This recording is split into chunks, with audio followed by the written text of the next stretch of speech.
이 신천지 예방주사 시리즈로 이 메시지를 나누려고 합니다. 제가 지난번에 4월 5일 저희 청년부 예배가 정상화되던 주일에 한번 말씀을 드렸죠. 앞으로 이 신천지에 대한 대응이 굉장히 중요한 화두 중에 하나가 될 것이다 말씀드렸고요. 그때 왜 수많은 청년들이 신천지에 빠졌었는가, 그 원인에 대해서 한번 자세히 말씀드린 적이 있습니다. 그런 부분들은 4월 5일 청년부 설교 때 언급을 했으니까 넘어가도록 하겠고요. 지금 이제 이 신천지의 상황들을 살펴보면요, 이번 코로나 사태가 터지기 직전에 이 이만희 씨의 굉장히 유력한 그런 후계자로 거론이 됐던 김남희 씨가 이 인터넷 방송에서 양심 선언을 했습니다. 어떻게 얘기를 했냐면은, 이만희는 사람이고 신천지는 종교적인 사기 집단이다. 그리고 자신도 돈도 빼앗기고 가정도 파괴된 그런 피해자였다라고 기자회견을 했습니다. 그러면서 결정적으로 이 김남희 씨가 이런 말을 했어요. 영생불사한다던 이만희가 통일교회 문선명처럼 몰래 뒤에서 자신의 사후를 준비하고 있었다. 이런 발표를 해서 굉장히 큰 충격을 줬습니다. 그래서 생각보다 이 신천지 회원들이 많이 흔들리게 됐고요. 딱 그때쯤에 정말 큰 게 하나 터졌죠. 여러분 잘 아시는 것처럼 이번에 코로나 사태가 터지면서 특별히 이 31번 확진자가 그 확산에 있어서 결정적인 역할을 하지 않았습니까? 그런데 그 가운데 이 신천지가 굉장히 비협조적으로 계속해서 말을 바꾸고 하면서 어떤 사회적인 악이 되어버렸죠. 그래서 신천지는 코로나 이후로 굉장히 급격하게 타격을 받고 있습니다. 이 신천지는 이 회원들의 90% 이상이 11조를 한다고 자랑을 이렇게 해왔지만, 코로나 이후로 이 11조가 거의 반토막이 난 지파들이 생각보다 굉장히 많고요. 또한 이 내부 분열이 포착이 되기 시작을 했습니다. 이 탁지일 소장님이 확보한 자료를 공개하셨는데요. 이 신천지 과천 장년 섭외부 명의로 발송된 문자에 따르면 신천지 안에 새천지가 등장을 했습니다. 그래서 이 신천지 대 새천지, 이런 이 대립 구도가 생기고 있어요. 그래서 신천지 대 새천지 교리 비교를 내세워서 이 신천지 신도들에게 이렇게 새천지가 접근을 하고 있으니까 주의하라라는 그런 내용의 문자가 이 신천지 안에 돌았단 말이죠. 제가 사진을 드렸는데 안 나오네요. 어쨌든 봐도 좋을 건 없을 것 같아요. 어쨌든 저런 문자가 돌았습니다. 이렇게 신천지 안에 또 새천지, 즉 아류가 생기고 이 신천지 안에서 내부적으로 지금 흔들리고 있단 말이죠. 게다가 이 신천지 안에서도 이제 내부적으로 전도할 그런 문이 막혔습니다. 이 코로나를 계기로 이 신천지는 이 세상에서 거의 사회적인 악처럼, 이렇게 혐오 집단처럼 굳어졌단 말이죠. 그래서 이 신천지가 예전처럼 이 길거리에서 전도하고 이런 게 불가능해졌습니다. 자, 그렇다면 이 코로나가 이제 확산되던 게 좀 잠잠해진다 가정을 하면요, 이 신천지가 이제는 전도할 수 있는 방법이 하나밖에 없어요. 뭐겠습니까? 기존 교회에 추수꾼으로 잠입을 해서 기존 교회 성도들 빼오는 거 말고는 다른 전도의 길 자체가 지금 이 사회적으로 막혔단 말이죠.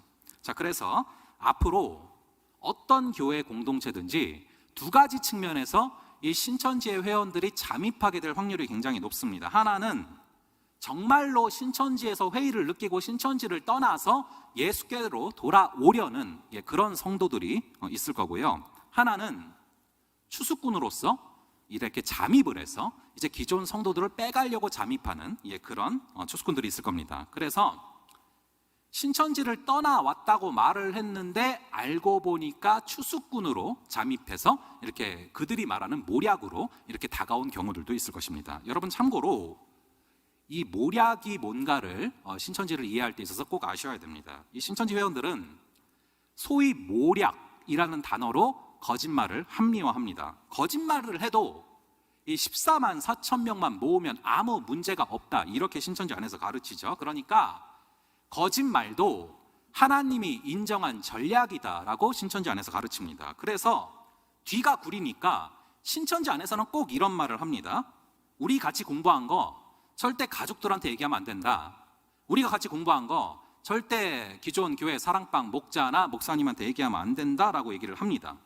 하지만 여러분, 이 거짓말을 합리화하는 기독교는 이 세상에 없습니다. 그리고 성경의 어디를 살펴봐도요, 이 기독교인들은 복음을 부끄러워하지 않습니다. 로마서 1장 16절에 나오죠. 그리고 이 기독교인들은, 크리스찬들은 언제 어디서나 담대히 복음을 전할 수 있는 것이죠. 사도행전 28장 31절에 나옵니다. 하지만 이 신천지 회원들은 거짓말도 하나님이 인정한 전략이다라고 이야기를 하면서 이 모략이라는 단어를 성경에서 가져와요. 그래서 이거 봐라, 모략을 인정하지 않냐 이렇게 얘기를 하는데, 신천지 회원들이 이 거짓말할 수 있는 근거로 제시하는 이 모략이라는 단어를 원어를 자세히 보시면은 이것은 거짓말이 아니라 조언 혹은 충고라는 뜻을 갖고 있습니다. 우리 하나님은요, 절대 전도하기 위해서 거짓말을 해도 된다 이렇게 말씀하시는 분이 아니십니다. 그렇게 말한다면 그것은 하나님이 아니라 이만이죠. 어쨌거나 이 신천지를 떠나서 왔다고 했는데 알고 보니까 소위 이 모략인 경우도, 그들의 표현으로, 즉 거짓말이고 사실은 추수꾼으로 잠입한 경우도 있을 거라는 겁니다. 그래서 우리가 이 코로나 사태가 잠잠해질 때쯤 그런 사태가 벌어질 수 있기 때문에 우리는 분명히 그런 상황에 대한 대비를 미리 하고 있어야 됩니다. 이 공동체가 이단에 대해서 어떻게 대처를 해야 되는가, 이것이 분명히 우리의 또 하나의 숙제가 될 거라는 말이죠. 이 요한계시록 2장에서 에베소 교회에 보내는 편지를 보시면은 에베소 교회는 정말로 이단을 잘 색출해냈고요, 그리고 공동체를 진리로 아주 잘 지켜내는 그런 모습들을 보게 됩니다. 근데 한 가지 혼내시는 게 있는데, 그게 뭐냐면은 사랑이 없다, 첫사랑에서 떨어졌다. 여기서 알 수 있는 것이 이단에 대처함에 있어서 굉장히 중요한 것이 바로 이 사랑과 진리의 균형입니다. 실제로 그래서 에베소에 보는 이 에베소서 4장에도 보시면은 그런 내용이 나와요. 사랑 안에서 진리를 행하라. 우리는요, 분명히 길 잃은 영혼들을 예수께로 이끌 수 있도록 그들을 사랑으로 품을 수 있어야 됩니다. 저는 청년 사역을 길게 했습니다. 유학 가기 전에 섬겼던 교회에서 7년을 섬기면서 이 교구와 청년부를 함께 섬겼는데요, 이 2009년도에 처음으로 청년부를 담당하게 되면서 주어졌던 막중했던 과제는 뭐 설교도 아니고 성경 공부도 아니었어요. 바로 신천지에 빠져 있는 청년을 만난 거였어요. 그 당시에 그 자매가 신천지에 빠졌는데 상당히 이른 시기였죠. 신천지 아마 아주 확대되기 전일 겁니다. 그런데 이제 그 자매가 이게 이단인 줄 알고 자기가 이용당했다라는 것을 알고서 굉장히 깊은 우울증이 찾아왔습니다. 그래서 원래 그랬던 자매가 아닌데 맨날 울고, 그리고 스트레스를 받다 보니까 굉장히 또 단기간에 살도 많이 쪘고요, 참 어려운 시간을 보내는 거를, 그 이단에 빠진 이후로 참 어려운 시간을 보내는 것을 곁에서 봤던 적이 있습니다. 근데 결국에는 굉장히 나중에 회복이 잘 됐어요. 그래서 나중에는 청년부 간사로서 2년 동안이나 섬겨줬습니다. 그런데 그 기간 동안에 얼마나 많은 영혼들을 살린지 몰라요. 본인이 굉장히 그 상처가 있다 보니까 마음이 참 깊은 거예요. 그래서 참 많이 힘들어하고 아파하는 청년들을 참 많이 살렸던 그 모습들을 기억을 합니다. 그리고 이제 간사로 3명이 섬겼었는데 그 중에 한 청년이랑 한 이제 형제랑 결혼을 해가지고요. 그래서 그 형제는 지금 강도사고 올해 목사 안수를 받아요. 그리고 그 자매는 사모님이 됐어요. 그래서 뭐 둘 다 사랑하는 제자들인데 가끔 이제 뭐 월요일 같은데 대구로 놀러 오기도 하고 그럽니다. 그러니까 여러분, 이 신천지에 빠졌던 지체들도 우리가 사랑으로 잘 품어주죠. 그러면은 얼마나 귀하게 쓰임을 받을지 모릅니다. 얼마나 귀하게 쓰임 받는지 몰라요. 그리고 성경에서도 자주 강조하는 것이 우리 예수님께서 잃은 양 한 마리를 찾는 것을 얼마나 기뻐하십니까? 자, 그런데 여기서 중요한 게, 그렇다고 해서 우리가 사랑으로 무조건 품기만 해서는 완전히 큰일 납니다. 진리가 같이 가야 되는 거예요. 아까 에베소 교회에 보내는 편지를 말씀드리면서 제가 그걸 말씀드렸잖아요. 사랑과 진리가 같이 가야 되는 것입니다. 이것이 균형이 가야 되는 것이죠. 만약에 진리가 없이 사랑으로 품기만 한다면 공동체 완전히 쑥대밭 될 수 있습니다. 그렇게 진리로 방어하고 진리로 세워나가는 것이 중요하기 때문에 신천지 예방주사 시리즈를 꼭 좀 해야겠다라는 그런 마음을 주셨던 것이죠. 자, 그래서 저는 제가 경험했던 것들을 좀 토대로 생각을 해볼 때 신천지에 빠졌던 친구들이 신앙을 회복하도록 돕는 것도 굉장히 중요한 사역이죠. 물론 거기도 힘을 써야 돼요. 쓰고 있고. 하지만 그런 사태에 이르기 전에 우리가 선제적으로 기존 성도들이, 기존 청년들이 이 신천지에 빠지지 않도록 예방 접종을 하는 것, 이것이 어찌 보면 훨씬 더 근본적이고 훨씬 더 중요한 사역이다라는 그런 생각을 하게 됩니다. 그래서 범인은 문제를 해결하지만 이 천재는 문제를 미리 막는다는 말이 있잖아요.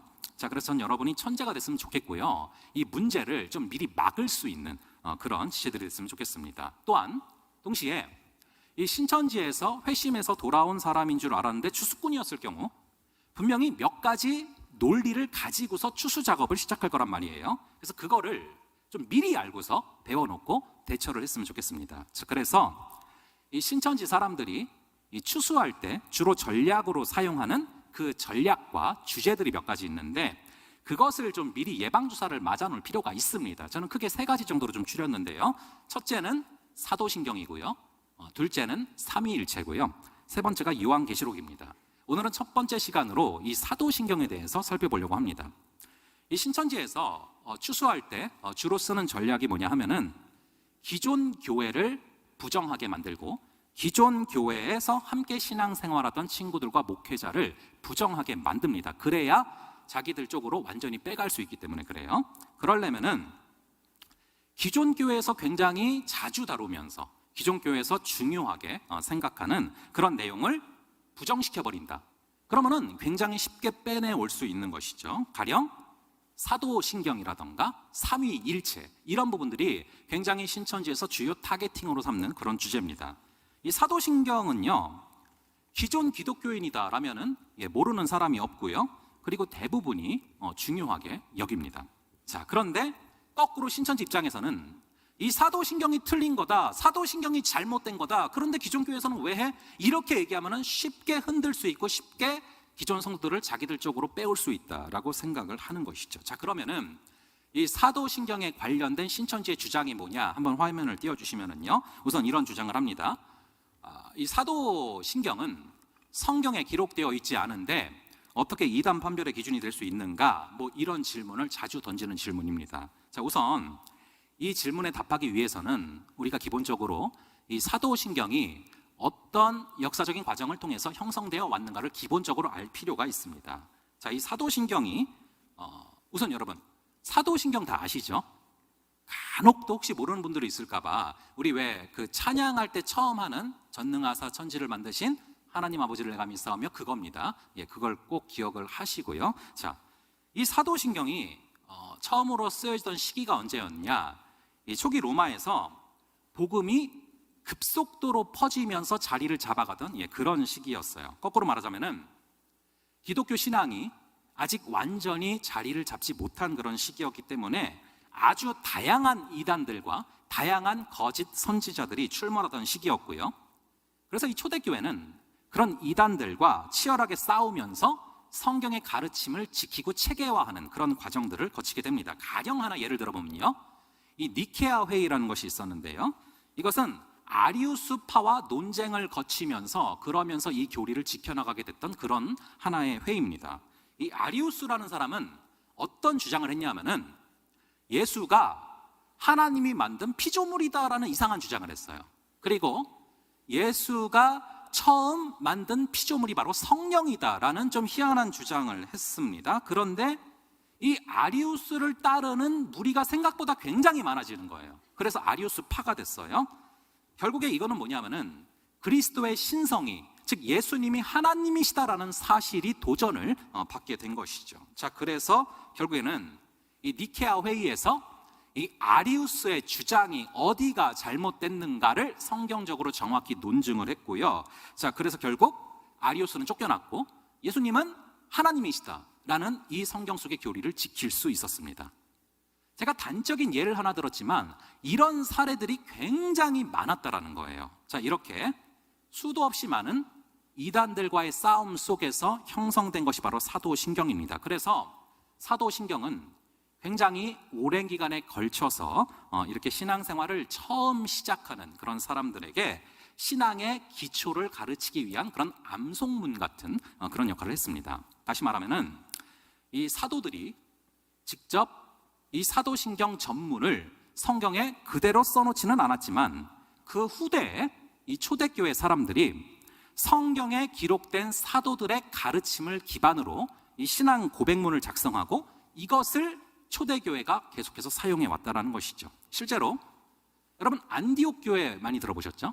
안디옥 교회가 바울과 바나바를 파송한 그런 교회 아닙니까? 그런데 이 안디옥 교회에서 성도들에게 세례를 줄 때 이 사도신경을 고백하게 하고 세례를 줬습니다. 많은 어떤 역사적 자료들이 있죠.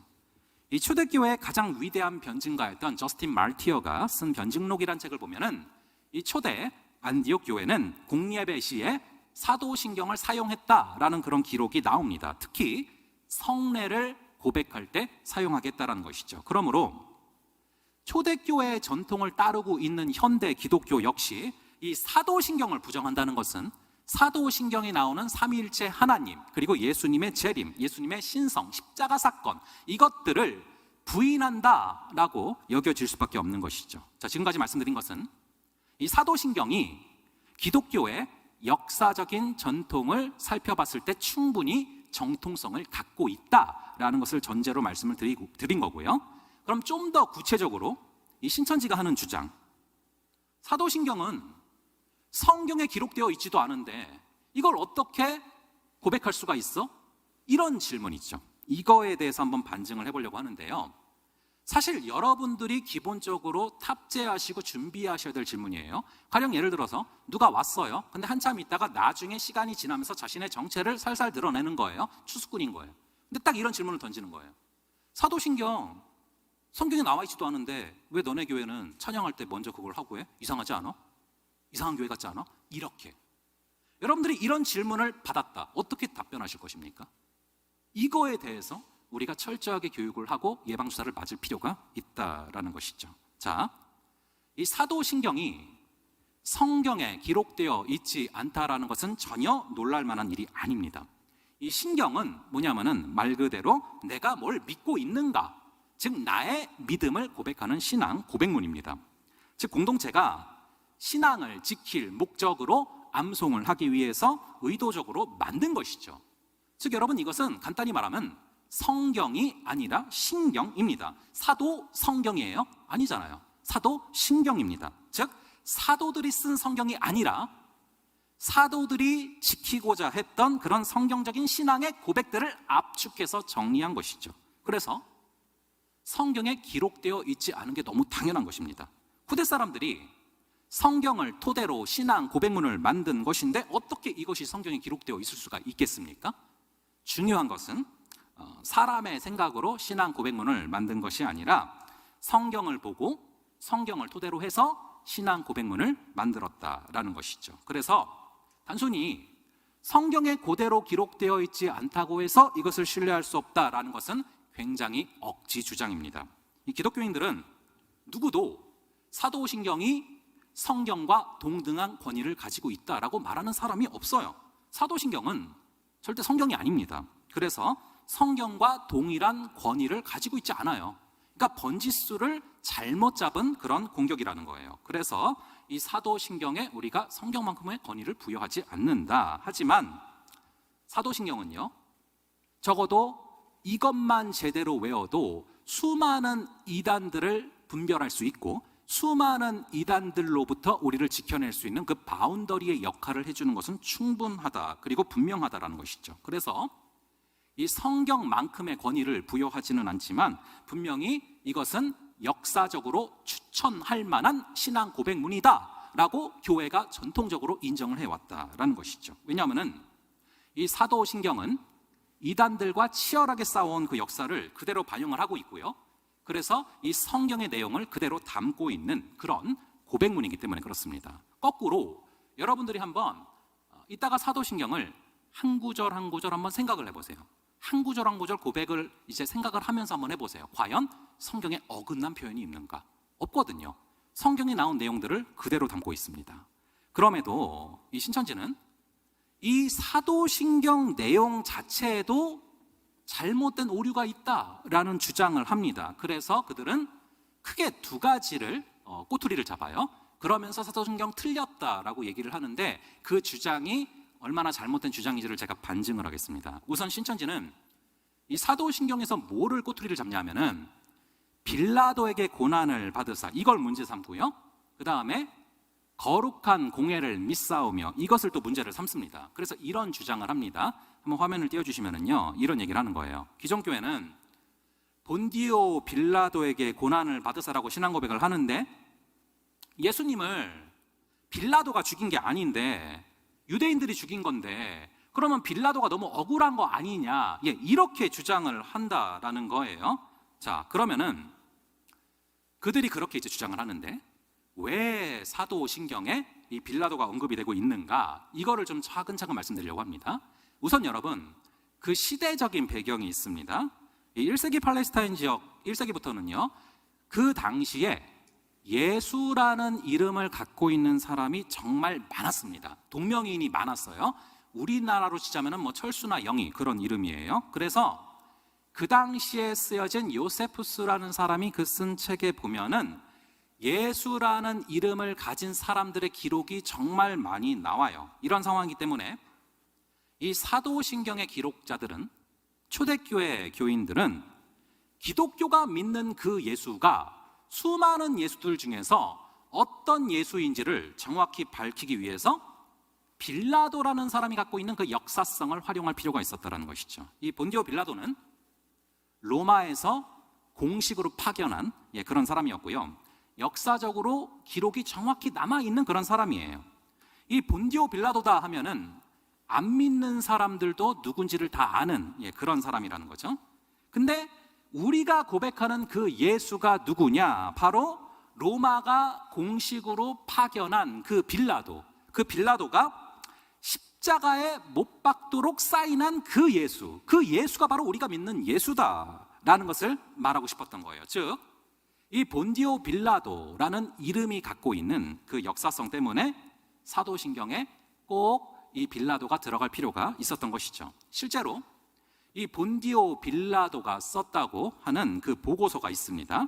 이 1962년 이 가이사랴 지역에서 이제 발견이 돼서 현재는 이 터키의 성소피아 사원에 소장이 되어 있는데요. 이 로마 사가인 빌레로스가 쓴 원명은 예수의 체포와 신문 및 처형에 관하여 가이사에게 보낸 빌라도의 보고서입니다. 이처럼 이 역사에 실제하는 그 유명한 사람과 예수님이 직접 연관된 결정적인 그런 사건이 있었기 때문에 쉽게 얘기하면 하나의 GPS로서, 하나의 좌표로서 이 빌라도를 꼭 언급해야 될 필요가 있었던 것입니다. 동시에 신천지에서는 이 빌라도가 죄가 없는 사람인데 왜 언급을 하냐, 빌라도 참 억울하지 않냐, 빌라도 너무 억울할 것 같지 않냐, 이런 얘기를 하거든요. 그런데 성경을 보시면은 분명히 빌라도가 죄가 없다라고 말을 하지 않습니다. 우리 한번 구절 하나씩 볼게요. 마가복음 15장 15절을 한번 보겠습니다. 마가복음 15장 15절 한번 보겠습니다. 이 구절을요 한번 함께 읽어볼게요. 시작. 빌라도가 무리에게 만족을 주고자 하여 바라바는 놓아주고 예수는 채찍질하고 십자가에 못 박히게 넘겨주니라. 여기 보시면은 빌라도의 행동의 동기가 무리에게 만족을 주고자 함이었고, 빌라도가 결국 예수를 채찍질하고 그리고 십자가에 못 박히도록 넘겨준 최종 결정권자였다라고 정확히 얘기를 하고 있고요. 그 다음에 요한복음 19장 11절을 한번 볼게요. 요한복음 19장 11절은 예수님이 빌라도에게 직접 한 말입니다. 요한복음 19장 11절 한번 함께 읽겠습니다. 시작. 예수께서 대답하시되 위에서 주지 아니하셨더라면 나를 해할 권한이 없었으리니 그러므로 나를 내게 넘겨준 자의 죄는 더 크다 하시니라. 이 구절을 보시면은 예수님이 빌라도한테 말을 하는 거예요. 나를 너한테 넘겨준 자들, 즉 유대인 지도자들의 죄는 더 크다라고 얘기를 하신 것이죠. 여기에 깔려있는 전제는 뭐예요? 빌라도도 죄가 있다 없다? 있어요. 그러니까 더 크다라고 얘기를 하는 거예요. 빌라도 너도 죄가 있는데 나를 너한테 넘겨준 유대인 지도자들의 죄는 너보다 더 커, 그 얘기죠. 그래서 우리가 이 구절을 정확히 살펴봐도 신천지에서 빌라도가 잘못이 없는데 억울한 사람이다라고 얘기하는 것은 결정적으로 이 말씀에 어긋난다는 것이죠. 자, 여기서 이걸 통해서 우선 신천지가 주장하는 이 사도신경의 오류를 우리가 한번 반박할 수 있었고요. 또 하나 이제 신천지에서 사도신경이 오류가 있다라고 얘기하는 부분이 뭐냐면은 거룩한 공예입니다. 우리가 거룩한 공예를 믿사오며 하잖아요. 그래서 이 공예를 이제 문제 삼으면서 하는 두 번째 주장이 이겁니다. 한번 띄워주세요.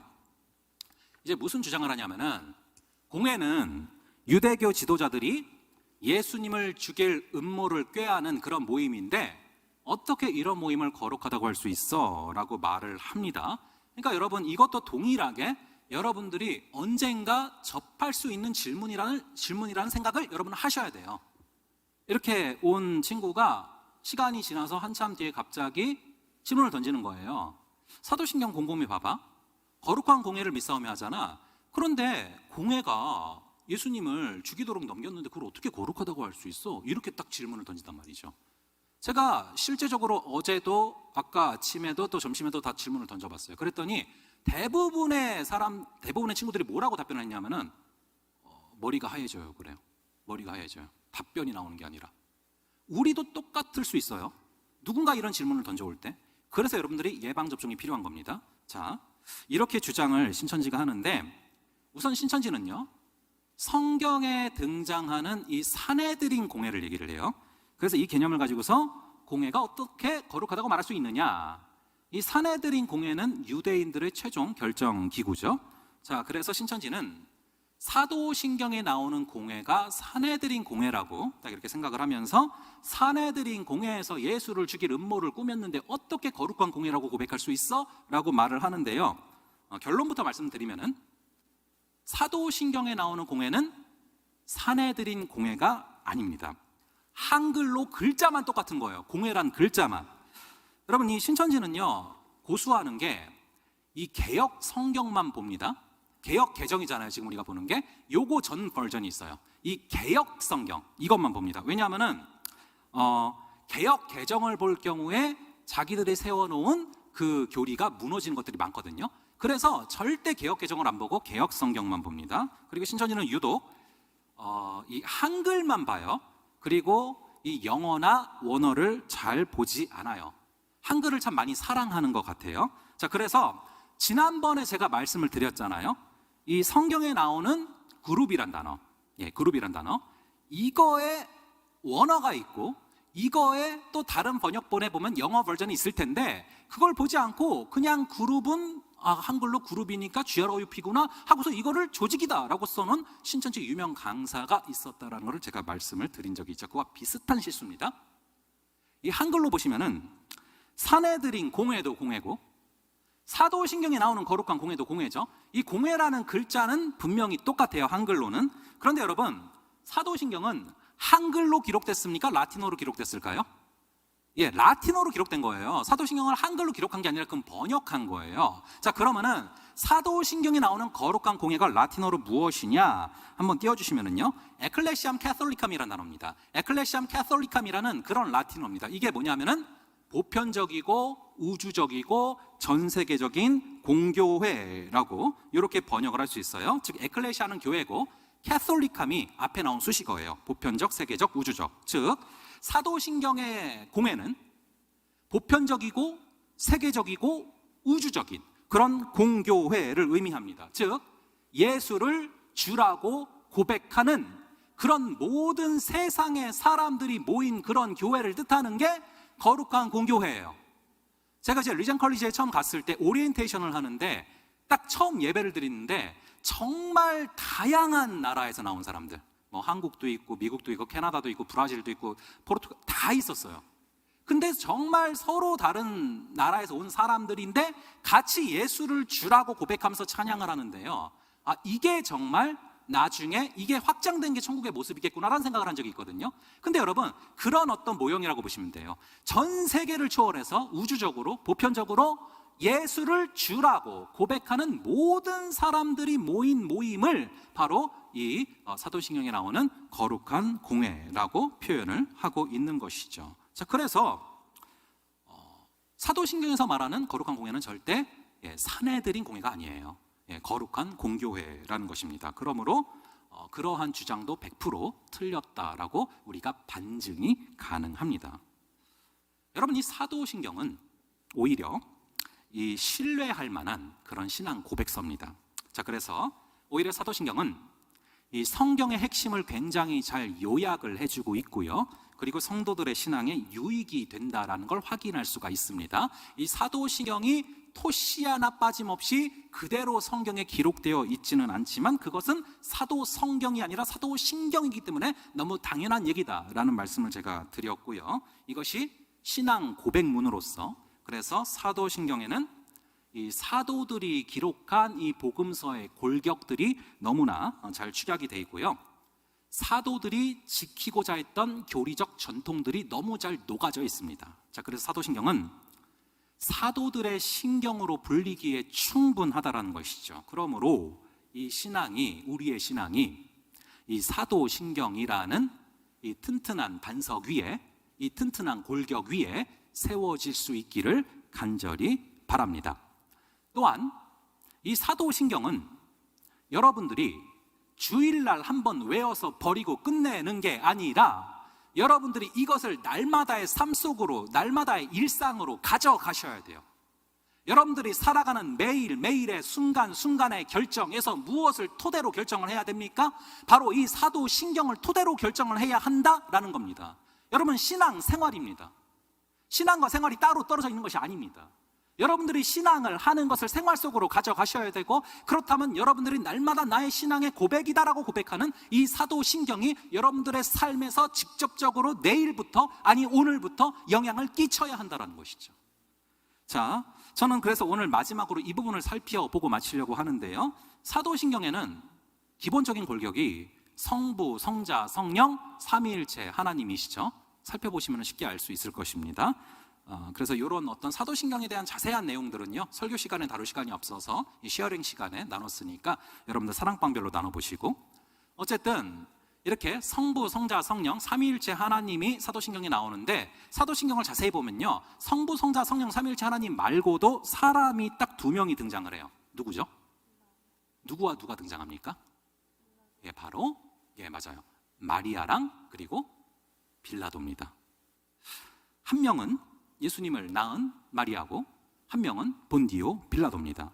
근데 이 두 사람의 등장은 굉장히 대조적인 깊은 의미를 갖고 있어요. 이 마리아는 당시에 천대받던 그런 여자였고, 특별한 지위나 권력을 가진 그런 사람이 아니었어요. 근데 그런 마리아가 끝까지 손가락질을 당하면서도 끝까지 하나님의 그 말씀에 순종함으로써 이 메시아인 예수께서 오시는 길을 닦았고, 그래서 귀하게 쓰임을 받으면서 이 사도신경에 명예롭게 이름이 올라갔죠. 근데 거꾸로 빌라도는 당시 권력이 가장 막강했던 로마로부터 파견된 그런 이 유대의 총독이었어요. 근데 그런 빌라도는 자신의 정치적인 권력을 유지하기 위해서 이 불의한 고소를 묵인함으로써 예수를 십자가에 못 박도록 내어준 대표적인 인물이 돼버렸고, 사도신경을 고백할 때마다 지금도 불명예스럽게 이름이 오르락 내리락 하고 있습니다. 자, 이 마리아는 자신의 모든 걸 포기하기까지 순종함으로써 하나님의 은혜를 입은 그런 인류의 대표자로서 사도신경에 올라가고 있는데, 빌라도는 자신이 가진 걸 지키기 위해서 예수를 버림으로써 예수님을 대적한 자로서 이 사도신경에 기록되고 있다라는 것입니다. 여러분은 이번 한 주간 마리아의 길을 따라 걸어갈 것입니까? 아니면은 이 빌라도의 길을 따라서 걸어갈 것입니까? 하나님의 뜻에 순종함으로 하나님의 구원의 역사를 이루어가는 그런 마리아의 길을 따라갈 것인지, 아니면 정말 이 빌라도처럼 자신의 뜻을 위해서 불의를 묵인함으로써 예수를 또다시 십자가에 못 박는 사람이 될지, 여러분이 날마다 삶의 순간에서 선택을 하셔야 된다는 거예요. 그럴 때 선택의 기준과 근거가 무엇이 돼야 됩니까? 바로 이 사도신경이 돼야 된다는 것이죠. 간절히 바라기는 이 사도신경이 주일날 찬양 전에 한 번 하고 끝내버리는 그런 것이 아니라 여러분들의 신앙의 골격이 되고, 여러분들이 결정하고 선택할 때 있어서 여러분들이 판단할 수 있는 중요한 준거가 될 수 있기를 간절히 바랍니다.